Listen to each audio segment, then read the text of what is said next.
Tony. He's Mike. And we're back again to do another review of Lake Mungo because it was so good that Mike forgot to hit record. So, Lake Mungo is a 2008 indie horror film that has been recommended to me for a long time. I keep hearing wonderful things about it. I finally sat down and watched it.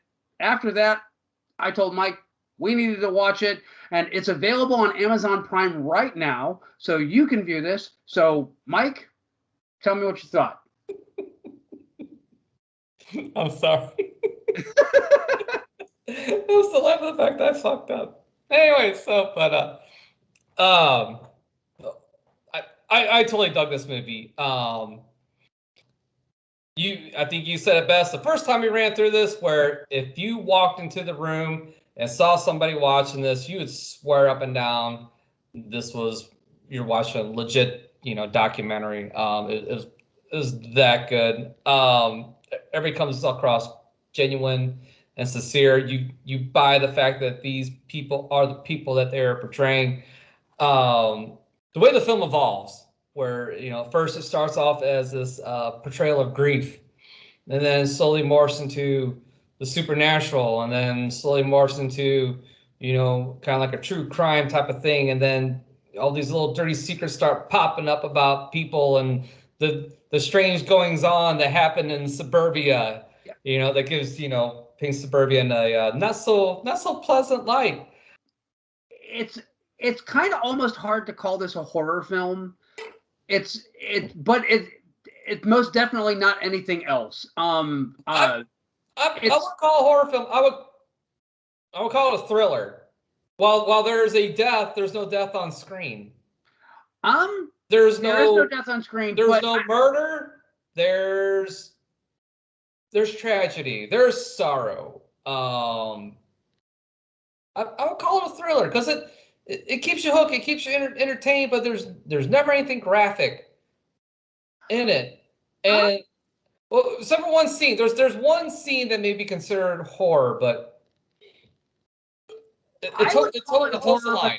I would call this kind of one of those genre bending horror films, in that it's not so much about jump scares and loud noises and blood and guts.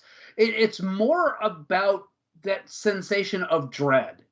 It's mood and atmosphere. It does mood and atmosphere amazingly well. Yeah, and that's kind of the whole thing. This is not a movie that is intended to get you to jump in your chair. This is one of those movies that is intended to get under your skin and really drive it home. And the portrayals of grief, of loss, of all that, it's so convincing, and it is so well done. It is shot flawlessly as a documentary piece, and interviewing people that aren't used to being in front of the camera, and getting them to come out and talk about stuff that they're uncomfortable talking about, and really disclosing personal, private portions of their life that people don't tend to talk about in polite company.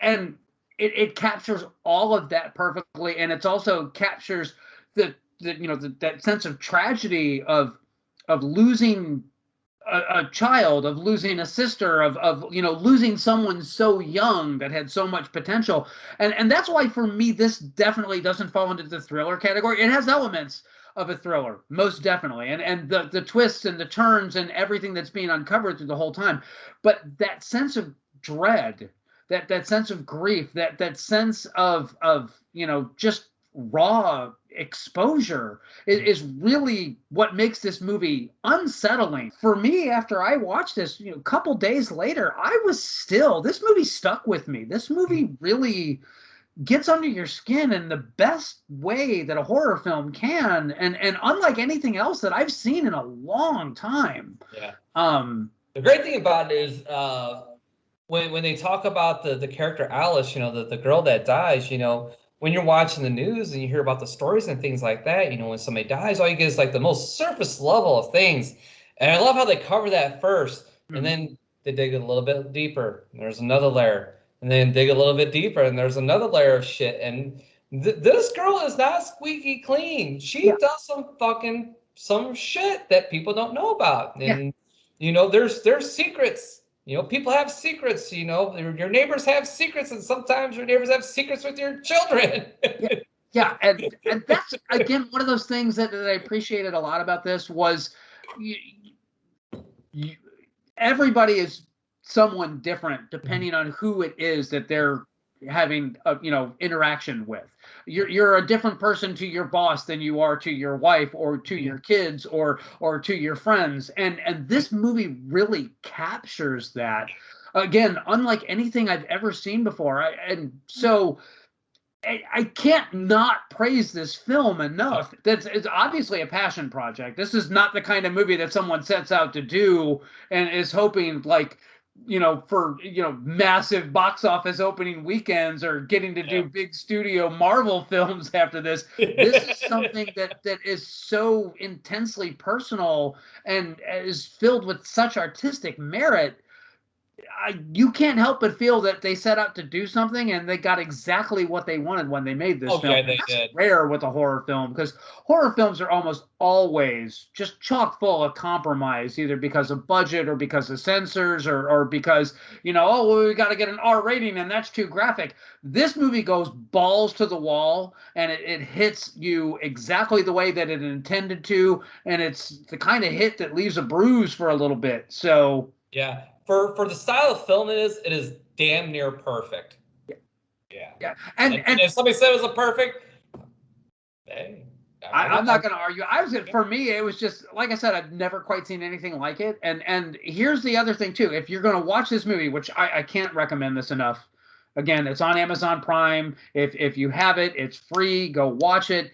But make sure that you watch the credits all the way through because there's even when you think this movie is giving you everything that it's got to give, when you're watching those credits, it gives you just a little bit more. And so, yeah, for me, this is a horror masterpiece in my mind. This is as good as it gets. It's unlike anything you've ever seen before, and it is one of those movies that is gonna leave a ding on you.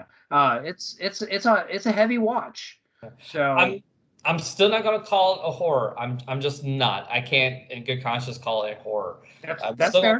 I'm still going to call it a thriller, because if you're going to expecting jump scares and typical shit like that, no, that's not what this is. This is a realistic portrayal of unsolved mysteries. Yeah. Except for it gets fucking raw. It gets raw and it gets fucking creepy, but it's a slow burn. So there you are. Yeah. It is a slow burn. You're right about that, but it's an engaging burn. It's not like you're sitting there like sifting through 45 minutes to get to the big bang at the 50-minute mark. This is one of those movies that's going to hook you very early on and you're going to want to go along for the ride, and the more that stuff gets revealed throughout the course of the film, the more engaged you're going to be in it. And it executes that almost flawlessly. Yeah. So we're in agreement. This is a big thumbs up from you. Oh yeah. Absolute solid recommend all day long. Yeah, just make sure you don't have anything to do for a couple hours afterwards because you're gonna dwell on this one for a bit. All right. So, we still don't have what we're doing next. You know what? Fuck it. We don't even know what we're doing next. At some point, we're going to do I guess what would you call it? A smorgasbord of 2021 horror with Scott Reynolds.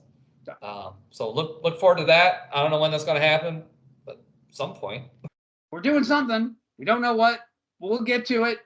We'll throw it up on YouTube. You'll see it. You just hit the bell. Yeah. So, no, like, comment, subscribe, all that fucking fun bullshit. Yeah. If there's a horror movie you'd like us to do, comment. As long as it's not a James Wan flick.